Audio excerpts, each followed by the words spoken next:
So what happened to your mom? What can you tell us? I know you don't want to give away the whole bit. She was dying of emphysema. Right. And she was a lifetime smoker? Yeah.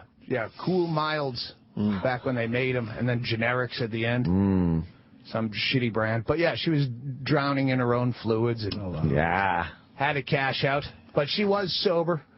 I don't know if that was off the air. I asked only because you had said that she was sober, so I was like hoping that she was sober for like 20-something years.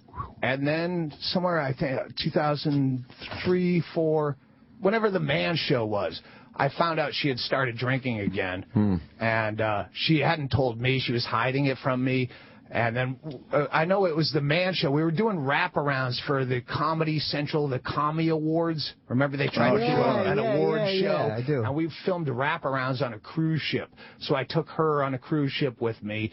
I was working, and she was drunk and gambling. I knew she was drinking, and they flew us first class, which at that point, I've never even...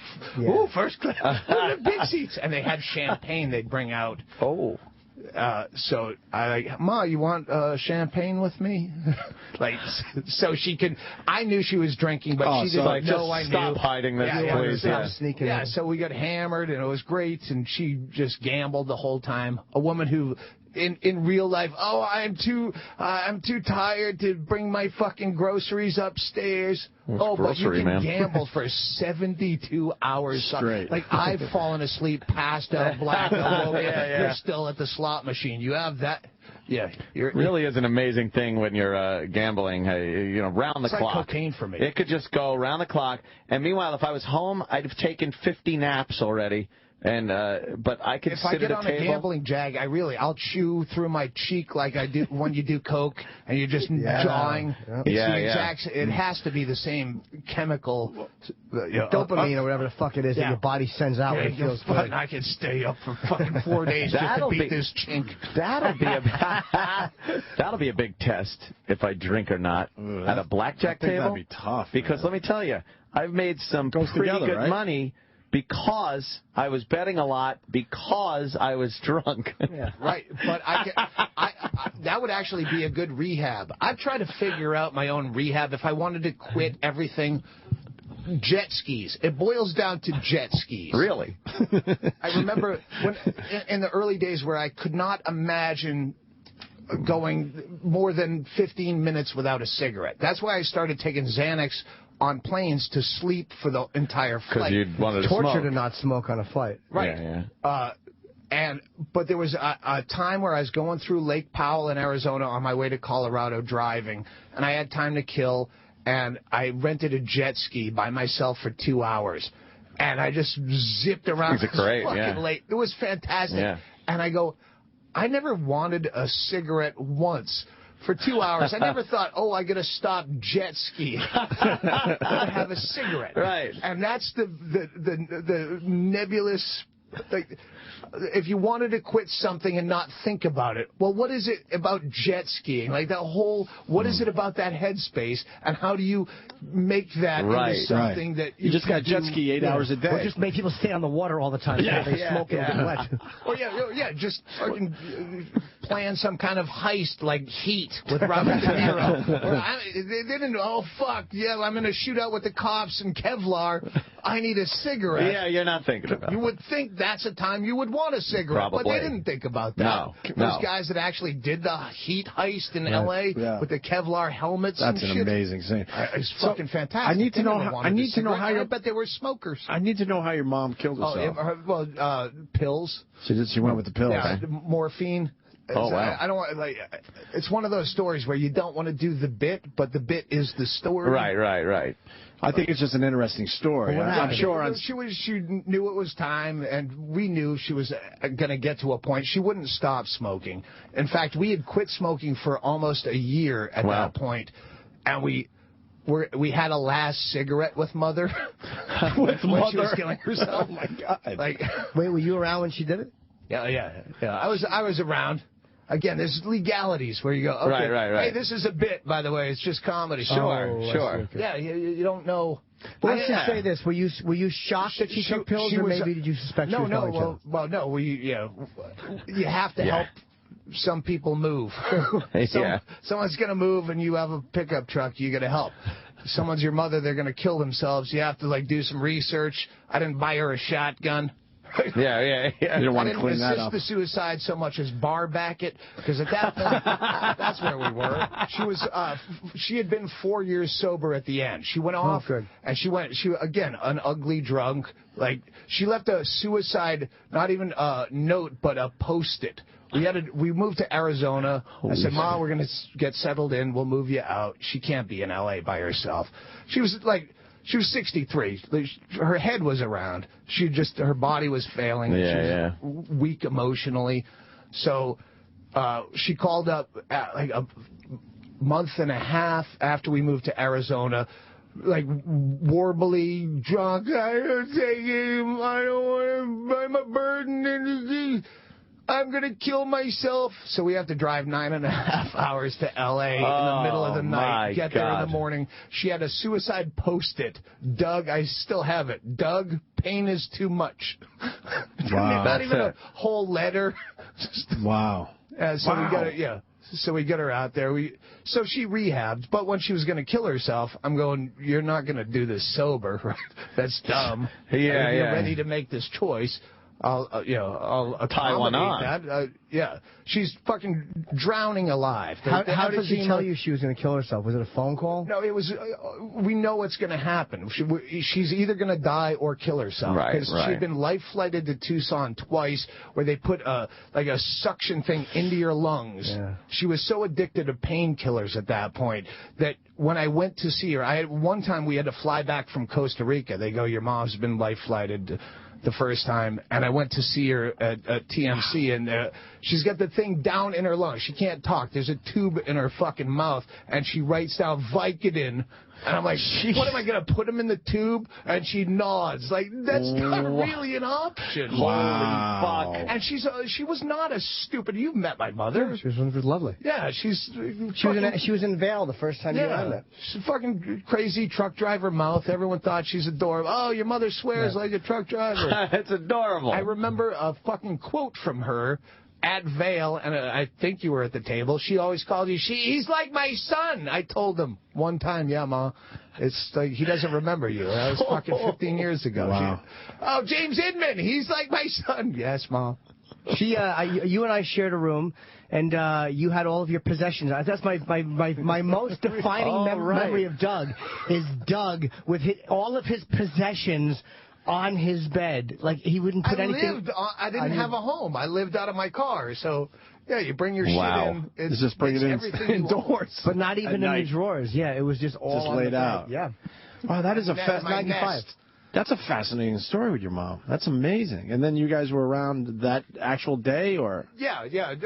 Well, she came to the house, and I laid down ground rules, and this is in the bit, but it's true. I said, because she had balked at suicide so many times over her life, just, for need for someone to, "Hey, I'm going to, she tried to kill herself, like, with aspirin or whatever. When she was young, she'd talk about, but, so I know it's serious, but at the same time, is this a ploy just to get over to my house from your hoarder paradise in the other side of Bisbee, Arizona?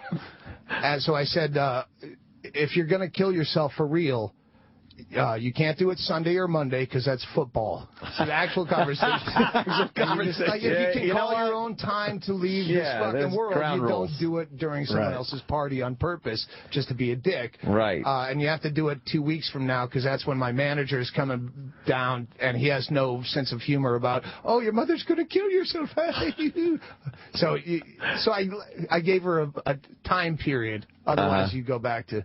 And, she killed herself. It was Thursday she came in. She killed herself on the Saturday night. We watched Bad Santa together, favorite movie. And she choked down 90 morphine tablets, and the details are... Wow. Yeah, and we made up White Russians. So she's choking them down with White Russians. We had a party. We fucking roasted her. We made fun of her. We made it into a goof. It was the most beautiful death. Like,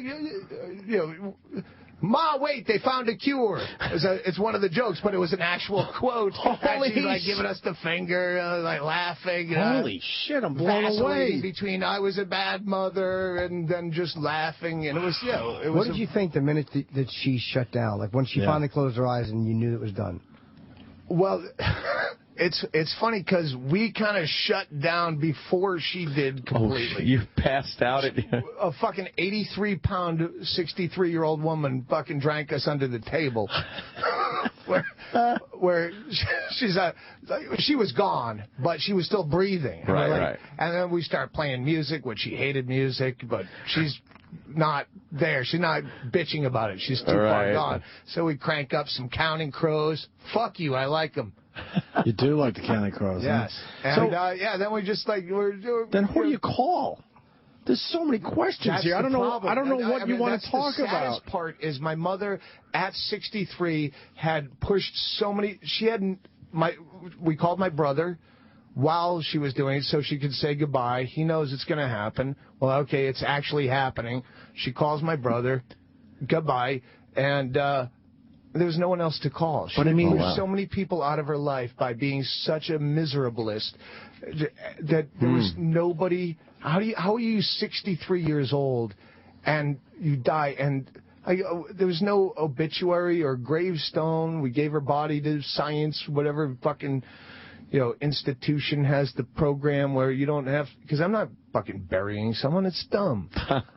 Paxton, Massachusetts. The fucking Boston bomber. We have a plot for you. Plug. So wait. My plug. I plug Doug Stanhope, CelebrityDeathPool.com. Right. Please. That's another whole story. Most fun I've ever had gambling. But that's Doug Stanhope's. Go find that. And yeah. Wait. So now your mom's dead. So who you call the next day? Oh, to take care of the I don't know business, what you want to talk about. So shut me down anytime you want. No, these are like the story is so detailed that when I try to make it into a bit, it was just all right. Now it's 20 minutes of you talking about your dead mother. Get to the point. But that was one of the funny things. Bingo, she came to our house and they set up a hospital bed in hospice care, set up a hospital bed in the living room. And I had a friend that would change her catheter when because I'm not touching my mother's vagina. Right. I don't have. I gave birth to you. Well, I didn't ask you to. Yeah. I'll get someone to do it. Plus, who needs to fucking realize at that moment, like, wow, this is fantastic. 8.2% unemployment rate in Cochise County. I can find someone to fucking change a Foley bag. So when she's gone, but she's still like breathing. Oh, she's breathing, but she's gone. But she's breathing. And then we've been drinking White Russians with her, and we'd already taken Xanax before she decided it's time to go. And we're like, oh, fuck. Finally, we pass out, and a caretaker called the paramedics. A hospice patient has died. The paramedics came in and tried to take Bingo's body because she's passed out on the couch. We have an L-shaped couch. So I'm on one side of the L, she's on the other. Right. My mother's in a hospital bed, and they go directly to Bingo thinking she's a corpse. Holy shit. And Holy I don't want to say her name, but the caretaker is like, it's her. And they were outside in sheer blushing embarrassment that they accidentally went for a living girl. Yes. Yeah. Wow. So, yeah. No, I'm sorry. I was going to Anyway, the caretaker stayed up through the night till she was dead. Well, we were just like, all right, I'm tired of waiting for it. I'll crash. She'll be dead at some point. I'll wake up. So we woke up to the paramedics taking her out. But emphysema would have been, that's why Kevorkian, I mean, it was merciful. You're drawing your own that fluids. Would have been what exactly does it, I mean, I know it's like being waterboarded. It just stops your lungs from working? Or they can't pump the fluids anymore. You can breathe, but there's no oxygen getting into your system. Right. Yeah, just gums up your fucking... edema, right? I guess... I think it's officially edema. But it's an awful death. My dad was heading that way, and he ended up dying in a car accident. But he was heading toward drowning in his own fluids. That's what I'm hoping for, car accident. Because your heart's too weak to pump out everything, and you start getting swollen and all that shit. Yeah, it's horrible way to go, man. I quit 10 years ago. I just had a moment of clarity on the radio show, and I went down the Comedy Cellar. We were still smoking back then, and Esty, who ran the cellar. I'm like, I'm going to quit smoking. And she marched me to the fucking thing and got me the patch.